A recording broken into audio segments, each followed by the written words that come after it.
Sebelah utara Khorasan, terdapat sebuah suku besar yang telah memasuk agama Islam bernama Turkistan. Mereka tinggal di sana dengan mendirikan lebih kurang 7.000 tenda, dengan jumlah penduduk 1,5 juta jiwa, dan adapun suku Kai merupakan suku kecil bagian dari perkumpulan besar tersebut.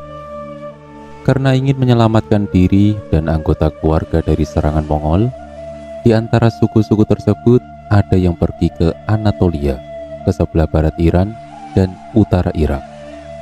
Ketika bangsa Mongol menyerang wilayah Islam pada tahun 617 Hijriah atau 1220 Masehi, pimpinan suku Kai yang bernama Sulaiman Shah mengajak anggota sukunya untuk menghindari serbuan bangsa Mongol dengan hijrah ke arah Anatolia. Sebelum sampai tujuannya, mereka terlebih dahulu tinggal di wilayah Akhlat. Akhlat adalah suatu kota di sebelah timur Turki sekarang, dan sekarang menjadi Armenia. Setelah ancaman Mongol mereda, Sulaiman Shah ingin melanjutkan perjalanan ke Anatolia pada tahun 1230 Masehi. Namun ia hanyut dalam usaha menyeberangi sebuah sungai yang tiba-tiba pasang karena banjir besar. Hal tersebutlah yang menyebabkan pemimpin suku Kai meninggal dunia pada tahun 628 Hijriah atau 1230 Masehi. Adapun akibat meninggalnya Sulaiman Shah, suku Kai akhirnya terbagi menjadi dua kelompok. Kelompok pertama ingin pulang ke negeri asalnya, sedangkan kelompok kedua meneruskan perantauannya ke wilayah Asia Kecil yang tidak sampai jumlahnya 400 keluarga, dan mereka dipimpin oleh Ertugrul, putra Sulaiman. Kemudian ketika Ertugrul sampai ke Anatolia bersama anggota sukunya, ia dan kelompoknya bergabung dan berbaiat kepada Sultan Alauddin II dari Saljuk Rum yang pemerintahannya berpusat di Konya, Anatolia, Asia Kecil. Pada waktu itu bangsa Saljuk sedang berperang dengan Romawi. Melihat bahayanya bangsa Romawi yang mempunyai kekuasaan besar di Romawi Timur atau Bizantium, maka Ertugrul dan kelompoknya yang tergabung di bawah kekuasaan Saljuk ikut serta dalam peperangan.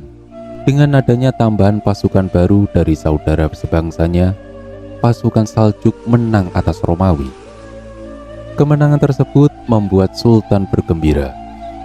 Adapun kegembiraan tersebut dibuktikan dengan memberi Ertugrul hadiah berupa wilayah yang berbatasan dengan Bizantium. Setiap kemenangan, Sultan selalu memberikan kepada Turki Utsmani tanah dan juga diberikan harta dengan jumlah yang besar, dan wilayahnya diberi gelar dengan Muqaddimatus Sultan karena selalu berada di barisan terdepan setiap pertempuran. Kepercayaan Sultan kepada kelompok suku Kai terus berlangsung sampai kepada anaknya Ertugrul. Kemudian Ertugrul meninggal dunia pada tahun 699 Hijriah atau 1299 Masehi. Maka Sultan Alauddin memilih Utsman untuk menggantikan kedudukan ayahnya sebagai pemimpin suku bangsa Turki, yang pada saat itu masih berusia 23 tahun. Kecintaan dan kepercayaan Sultan nampak jelas dengan banyak memberi hak keistimewaan kepada Utsman dan mengangkatnya menjadi gubernur dengan gelar Bey di belakang namanya. Utsman juga dibolehkan mencetak uang sendiri dan dibolehkan juga didoakan khusus oleh khatib dalam khutbah Jumat. Begitulah kepercayaan Sultan pada Utsman yang nanti akan mendirikan Kesultanan Utsmani. Namun pada tahun 656 Hijriah atau 1258 Masehi, bangsa Tatar masih menyerang Kesultanan Abbasiyah, dan saat itu Khalifah Al-Mustasim terbunuh di Baghdad. Akibatnya, Kesultanan Abbasiyah yang berdiri dan melayani lebih dari 5 abad sebagai pilar peradaban Islam hancur.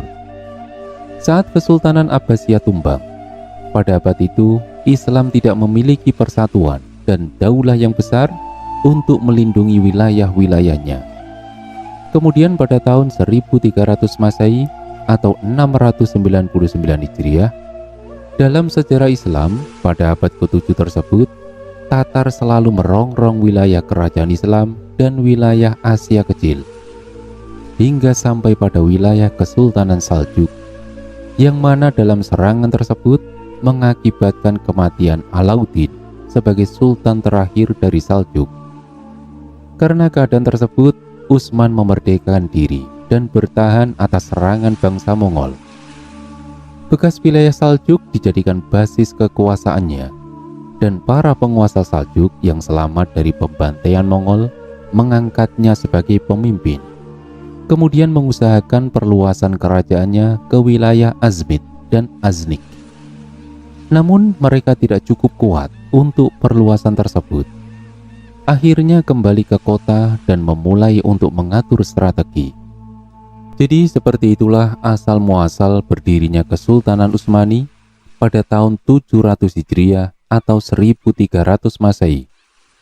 Kemudian namanya dinisbatkan sebagai nama suatu kesultanan yang besar dan poros kekuatan umat Islam pada saat itu. Ia menjadikan syariat sebagai landasan hukum Kesultanan Utsmani. Artinya hubungan Kesultanan Utsmani dengan Islam sangat erat sekali. Kesultanan Utsmani sangat menjunjung tinggi syariah Islam dan ulama. Oleh karena itu, Utsman selalu bermusyawarah dengan ulama mengenai masalah syariah dan perkara-perkara sultan. Bukan hanya sekedar itu, Utsman juga sangat dekat dengan ulama. Bukti kedekatan tersebut, seorang sufi yang bernama Syekh Udabali menikahkan putrinya dengan Utsman Al-Ghazi. Adapun pandangan Utsman terhadap kepemimpinan tergambar di dalam wasiat-wasiatnya. Adapun beberapa wasiat Utsman yang paling urgent terhadap kemajuan adalah: pertama, ketahuilah wahai anakku, sesungguhnya menyebarkan agama Islam, menunjuki jalan hidayah Islam kepada manusia, dan menjaga keperluan beserta harta-harta kaum muslim merupakan suatu amanah di pundakmu, dan Allah akan meminta pertanggungjawaban atas semua itu. Kedua, wahai anakku, jangan engkau disibukkan dengan sesuatu yang tidak diperintahkan oleh Allah.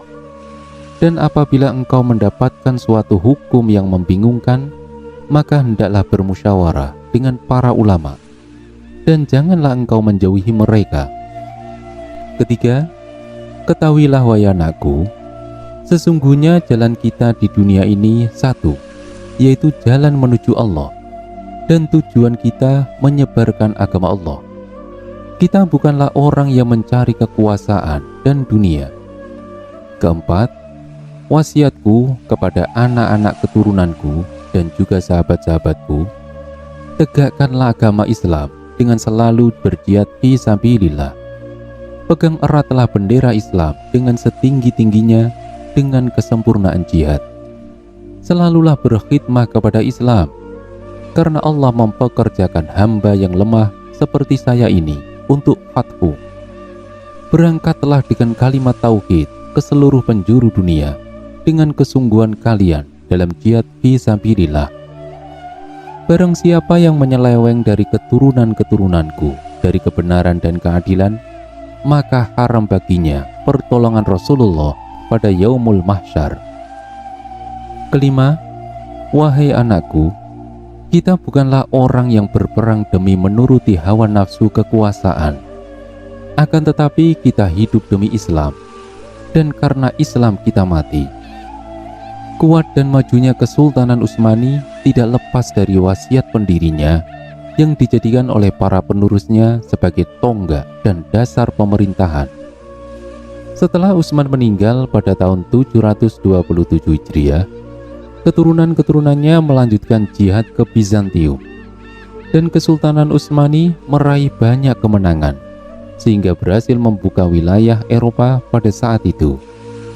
Kemudian puncak kemenangan dan keberhasilan itu ketika dibuka kota Konstantinopel pada tahun 857 Hijriah, di bawah komando seorang pemuda yang berumur 22 tahun, yaitu Muhammad Al-Fatih. Dan ia merubah nama kota Konstantinopel menjadi Islambul atau kemunculan Islam. Peristiwa ini menjadi bukti mukjizat Nabi Muhammad yang sudah dikabarkan lewat hadis Istibaqiyah. Pembukaan Konstantinopel bukanlah kemenangan besar, karena kemenangan dalam Fathu itu ada dua.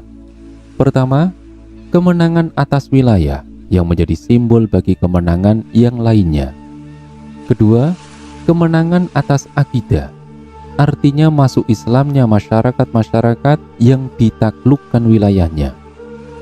Hal ini terbukti dari sikap Muhammad Al-Fatih ketika memasuki Konstantinopel, bersikap dengan tawadu dan tidak sombong atas pencapaiannya. Muhammad Al-Fatih langsung melaksanakan sholat, tanda syukurnya atas nikmat yang diberikan oleh Allah Ta'ala. Kemudian bersegera ke tempat syahidnya seorang sahabat Nabi, Abu Ayyub Al-Ansori, yang syahid ketika pengepungan Konstantinopel pada masa Muawiyah bin Abi Sufyan, yaitu tahun 52 Hijriah. Kemudian Al-Fatih mendirikan sebuah masjid di tempat itu. Sejak runtuhnya Khilafah Utsmani, pemikiran politik Islam nyaris selalu menjadi anak bawang. Semoga kisah singkat ini mampu memberikan motivasi kepada kita semua